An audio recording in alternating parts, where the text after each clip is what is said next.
ڕاگەیاندنی هاوبەشی کۆمیتەی ناوەندی حزبی کۆمۆنیستی ئێران و هەیئەتی ئیجرایی ڕێکخراوی کرێکارانی شۆڕژگێڕی ئێران ڕاهی کاریگەر لەژێر ناوی بۆنبەستی وێرانکەری سیاسەتی دەرەوەی ڕژیمی کۆماری ئیسلامی تەنها کاتێک کە جەماوەر دەسەڵاتی ڕاستەوخۆی خۆیان بەدەستەوە بگرن مەرجی پێویست بۆ سیاسەتی دەرەوە لە خزمەت بەرژەوەندی گشتی جەماوەردا مسۆگەر دەبێت. ئاڵوگۆڕی نامە لە نێوان بەرپرسانی کۆماری ئیسلامی و ئیدارەی ترامپ کاریگەری کردوتە سەر کەش و هەوای سیاسی ئێران و ناوچەکەش. کۆماری ئیسلامی ئەمجارەش هەروەک چۆن لە کاتی شەڕدا ڕێک لە کاتێکدا کە هیچ بژاردەیەکی دیکەی نەبوو بڕیارنامەی 598 قبول کرد و جامە ژەهرەکەی نۆشی وەڵامی نامەکەی ترامپیدایە. ئەم وەڵامەش ڕەنگدانەوەی لاوازبوونی پێگەی کۆماری ئیسلامیە لە ناوچەکە و لە ڕوبەڕووبوونەوە لەگەڵ ئەو گەمار و وێرانکەرانەی کە ژیانی لە خەڵک تاڵ کردو. داڕمانی ئابووری، هەڵاوسانی بەردەوام، دابەزینی نرخی درا و شکست و بێتوانایی لە دابینکردنی بەرق، گاز و هەوای پاک بۆ خەڵک کۆماری ئیسلامی تووشی داماوی و بێتوانایی کردو. ڕێبەری ڕژیمی کۆماری ئیسلامی بە لەدەستانی دەرفەتەکان بە ڕێگریکردن لە ڕێکەوتنامەی ئامادەی واژۆکردنی نێوان ئیدارەی ڕوحانی و بایدن و هەروەها بە پشتبەستن بە سیاسەتی دەرەکی ئاژاوە گێڕانەی خۆی دۆخی گشتی وڵات و تەنانەت خودی ڕێژیمیشی لەگەڵ ئاستەنگی جددی بەرەوڕوو کردوێتەوە. کارگەیشتۆتە ئاستێک کە دۆناڵد ترامپ سەرۆکی ویلایەتە یەکگرتووەکانی ئەمریکای زەن بەخۆی بدات بە شێوەیەکی ملهوڕانە هەڕەشە لە بەرپرسانی ڕژیم کات و پێیان بڵێت ئەگەر ڕێک نەکەون ئێران بە شێوەیەکی بێوێنە بردومان دەکرێت. ئەوەی کە سەرۆکی دەوڵەتی فاشیستی ئەمریکا ڕێگەی بەخۆی دەدات هەڕەشەی لەو چەشنە لە ئێران بکات یەکێکە لە دەرەنجامەکانی سیاسەتی شکست خواردووی دەرەوەی دەسەڵاتی کۆماری ئیسلامی. سیاسەتی دەرەوەی کۆماری ئیسلامی لەلایەن ڕێبەری ڕژیمەوە دیاری دەکرێت و بە ڕێنوێنی ڕاستەوخۆی ئەو بەڕێوە دەچێت. ڕێبەری ڕژیم لە پرسی ئاراستەکردنی سیاسەتی دەرەوەی وڵاتدا مۆدێلێکی ئیدۆلۆژیک پێڕاو دەکات کە لەسەر بنەمای دژە ئیستیکباربوونی سەلەفی و داعشی بنیاتنراوە. ئەم سیاسەتە دەرەکیە بەبێ گرنگیدان بە مافی دەسەڵاتی جەماوەر و تەنانەت بەبێ گرنگیدان بە مافی دام و دەستگاکانی خودی کۆماری ئیسلامیش بەرەو پێش دەبردێت.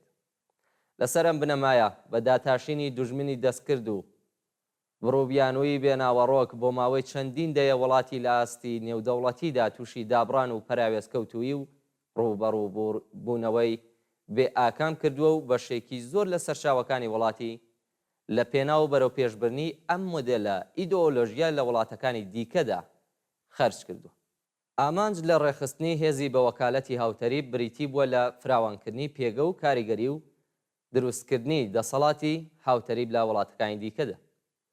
ئەم جۆرە لە دەستێوەردانە دەست درێژی کارانەیە پەیڕەویکردنە لە هەمان ئەو شێوازەی کە دەسەڵاتە ئیمپریالیستەکان لە دژی وڵاتانی دیکە بەکاری دەهێن.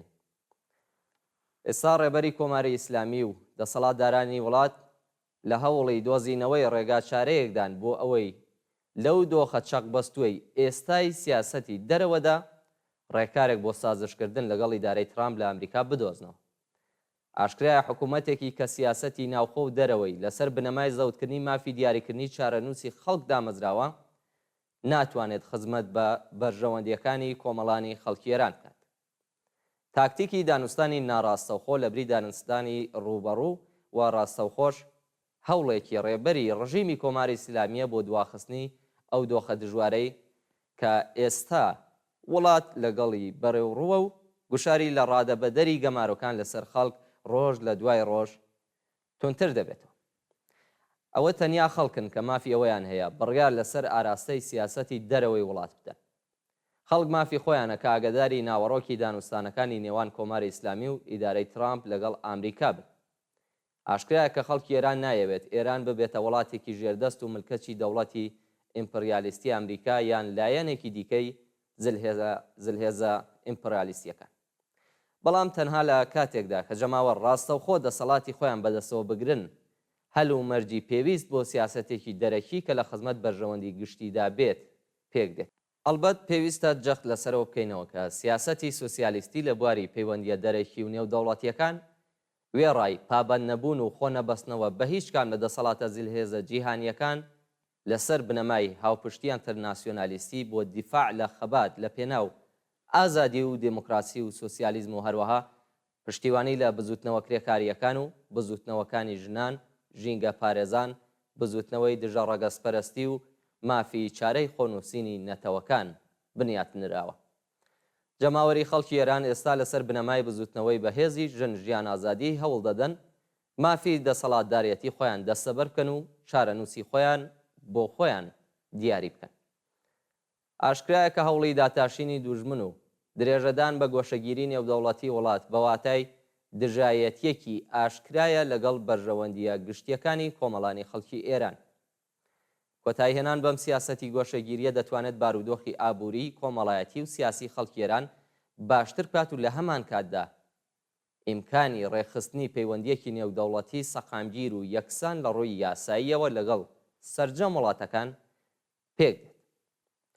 هەوڵی هێزە ئۆپۆزیسیۆنە ڕاستڕەوەکانی وابەستە بە زلهێزە دەرەکیەکان بۆ کەڵگوەرگرتن لە دۆخی لاوازی ڕژیمی کۆماری ئیسلامی و هیواداربوون بە لەشکرکێشی سەربازی زلهێزە ئیمپریالیستیەکان بە ئاراستەی دەستەبەربوونی بەرژەوەندیەکانیان دوژمنایەتێکی ئاشکرایە لەگەڵ بەرژەوەندیەکانی کۆمەڵانی خەڵکی ئێران. نابێت ئەو ڕاستیە لەبیر بکەین کە وڵاتەکەی ئێمە و ناوچەکەمان یەکێکن لە هەستیارترین شوێنە ژیۆپۆلیتیکیەکانی جیهان.